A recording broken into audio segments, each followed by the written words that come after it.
Hindi road rage, kundi carnapping ang ugat ng nag-viral na banggaan at pamamaril sa Pasay.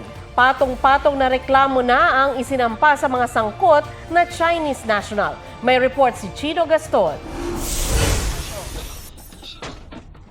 Banggaan na nauwi sa barilan.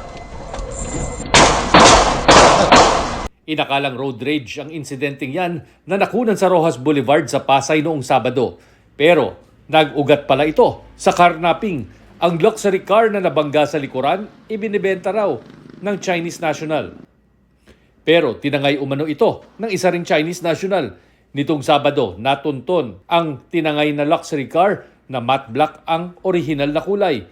Pero pinalitan na raw ang kulay at plate number nito nang masundan ng may-ari kasama ang kanyang driver bodyguard.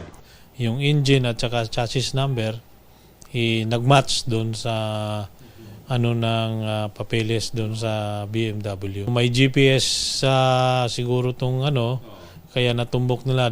Hinala ng mga pulis, sadyang binangga ang kotse para patigilin ito. Nayupi ang harapan ng humabol na minivan. Tinamaan din ng mga bala ang windshield at likurang pintuan nito. Agad na naaresto ang tatlo kaya nakakulong na sa Pasay Police Detention Center at na-inquest na.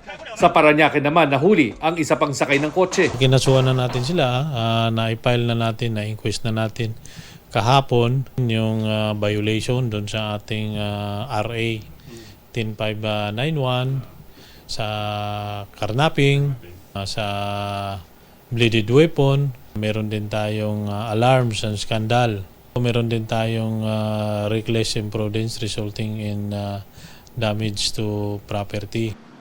Ang driver ng minivan itinanggi na gumanti siya ng putok. Ano yun, sir? Binaril din kayo? Binaril po kami. Binaril po kami. Kaya gumanti kayo? Hindi po. Hindi kayo gumanti. Sinusubukan ng GMA Integrated News na hinga ng pahayag ang iba pang sangkot. Chino Gaston nagbabalita para sa GMA Integrated News.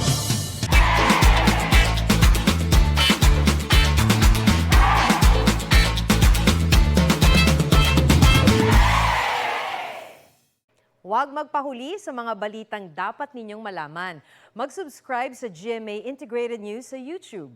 Sa mga kapuso abroad, subaybayan nyo kami sa GMA Pinoy TV at sa www.gmanews.tv.